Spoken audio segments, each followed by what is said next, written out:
Mikel Arteta has transformed this Arsenal side. You see, Arsenal fans need to be grateful to Mikel Arteta because what he has done at the club is going unnoticed. Mikel Arteta, when he came to this Arsenal side, Arsenal were extremely struggling. They barely made it to the Champions League. In fact, after they lost to Bayern Munich 10-2 home and away under Arsene Wenger, Arsenal did not make it to the Champions League. Even when Unai Emery came to the club, he took the club to the Europa League. And the Europa League, they were struggling to even make it to the Europa League. But ever since Mikel Arteta has come to the club, he has restructured that mentality. He has changed the team's mentality to a winning mentality. He has made them become a dominant side.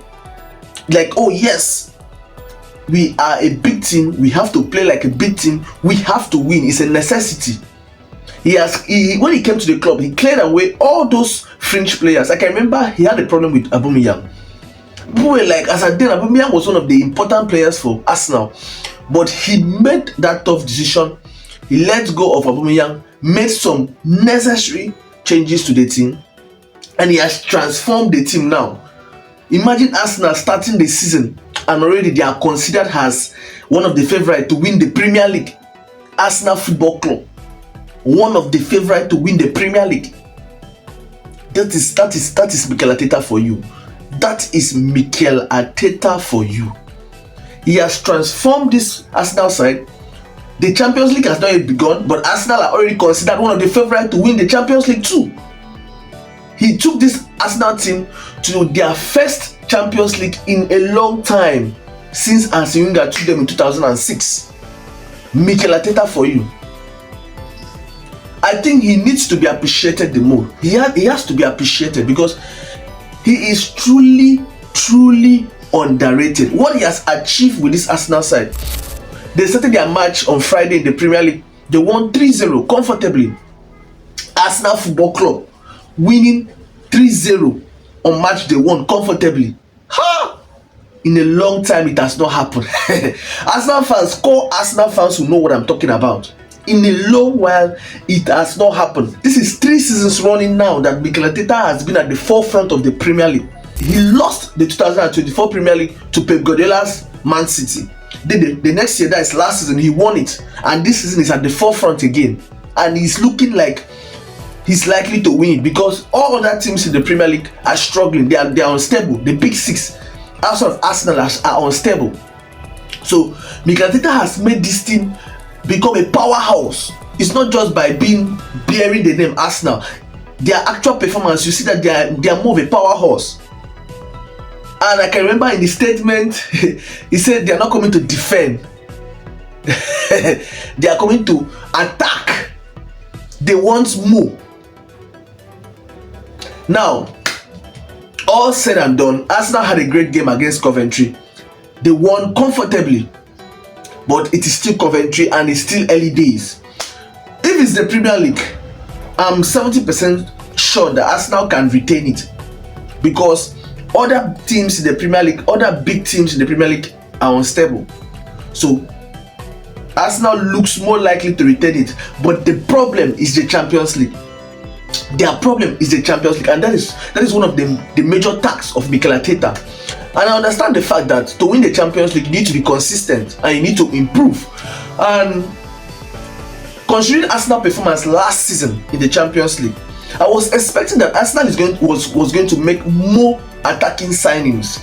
Because to be honest with you, Arsenal are a very good team. They have squad depth. But is their attacking squad depth good enough? I don't mean their starting front three. I mean their attacking squad depth. The bench players for the attack, are they good enough? Because if you look at this Arsenal attack, take out Saka from the team, take out Saka from that attack, and that attack is looking flat. This is me being very honest with you. Arsenal problem last season was attack. In the Champions League, it was very clear that their problem was attack. It's not about playing pragmatic football. Arsenal did not have quick wingers in case of transition. They did not have. Their forward players were not good enough, sadly, and their bench players were also not good enough. So I was expecting in this transfer window that Arsenal is going to make some majorly enough attacking signings, and people are going to be like, they have signed Solis. It's still early days for Solis. Solis is not proven. He's not proven. It's still early days, and there will be a time, there will be a spell this season that is going to struggle. So you cannot just judge him from 2 matches. So I was expecting Arsenal to sign more attacking players to improve the team's quality, because they are very good defensively. You take out William Saliba from the team, and then you have Mosquera and Gabriel Magalhaes. You take out Gabriel from the team, you have Ezri Konsa, their new signing, and Mosquera. So they are defensively, they are balanced. Squad depth, they have it defensively. Left back Kalifari is there, right back Jorin Timber is there. You go to their midfield, Martin Zubimendi is there, Declan Rice is there, Martin Ødegaard is there, and Bruno Guimaraes, which just came to the club, although he's injured, is also there. So midfield, they are okay, but the problem is attack. Their attack is extremely thin, and I think that their attacking players are not just good enough. That is just me being very honest with you. Forget that Saka scored against Coventry. Saka has this consistency to go a whole season giving you peak performance, and there's this tendency that is becoming a little bit more injury prone. So I was thinking that Arsenal are going to make enough attacking signings, because if you want to compare Arsenal right now, attacking wise with Europe's elite, you see that Arsenal are far behind. Arsenal are far behind. You go to PSG, you see that they have the likes of Dembele, they have the likes of Desiree Doué, they have the likes of the Georgian player. That his name is always hard for me to pronounce, but they have the likes of the Georgian player. You go to their bench, you see they have brought in Ferran Torres. You see they have brought in the Monaco player Akuleche.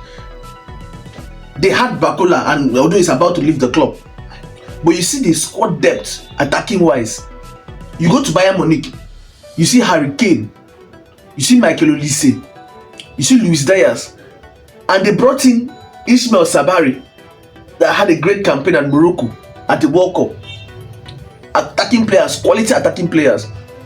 You go to the likes of Barcelona, you see the likes of Rafinha, you see the likes of Lamine Yamal, you see the likes of Anthony Gordon that they just brought in, you see the likes of Karim Adeyemi.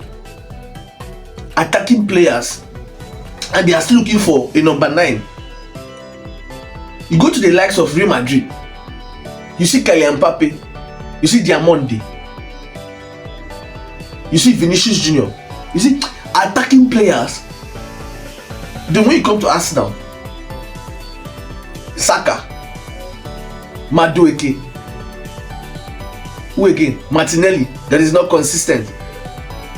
Havertz, Gyökeres, struggling players. There is no elite attacker that you can say, oh, okay, this type of player will put fear in the minds of defenders. Oh, this kind of players are competing for the Ballon d'Or. Oh, this kind of players will give you 30 plus goals. Oh, this kind of players are players that when they are on the pitch, the opposing defenders will be afraid. Because if you compare Arsenal defense, you see the likes of William Saliba, world class player, Ballon d'Or contender. You see the likes of Gabriel Magalhaes, world class player, Ballon d'Or contender, can walk into any team. You see the likes of Mosquera, potential, very good player. Califori, very good player, one of the best left back in world football currently. You go to their midfield, you see Declan Rice, Ballon d'Or potential, world class player, can compete for the best player in the world. You see the likes of Martin Ødegaard, one of the best midfielders in the world, experience, has everything. The leaders of Norway, one of the midfield leaders of Norway, one of the best midfielders at the World Cup. Then you move to the attack. Gyökeres is struggling, still trying to adapt to the Premier League, and is about to leave the club. You go to their winger, Saka. Is Saka consistent enough? Could not make it to the England first 11. You go to Martinelli that will give you 3 goals a whole season. You see the difference, the drop off in the quality in attack. You see the quality in attack, how bad it is. So I was expecting Arsenal to make a lot of attacking signing this season so that they can actually take their game to the next level and compete effectively in the Champions League. So what are my expectations for Arsenal this season. After their match against Coventry, I can tell you that Arsenal is definitely one of the favourites to win the Premier League. In fact, they are the major favourite to win the Premier League. 70%. They have the opportunity, the possibility of retaining the Premier League back to back. But when you take them to the Champions League, world power, when you compare them to the likes of other powerhouses, is Arsenal good enough to win the Champions League? I think that is where they are lacking. That is where they are lacking. I think that's where they are lacking. Compare him to Pep Guardiola. He noticed he was lacking a number 9 to win the Champions League. He brought in Erling Haaland. So what Arsenal should do, the transfer window is not yet over, if they can actually secure the signing of a very good attacking player. I was thinking they would go for Bakula. Honestly, I was thinking they would go for Bakula. Bakula will be a type of player that will improve Arsenal attack and also add to squad depth. Or if they can sign Julian Alvarez, then it will be a very good signing. If they can actually sign Julian Alvarez, it will be a very good signing to their attack. But I think Arsenal needs to get a world-class attacker. They need to find a way and sign a world-class attacker so that they can compete in the Champions League effectively. Congratulations to them in winning Coventry. Great game of football. Arteta, you have done a great job. Kudos.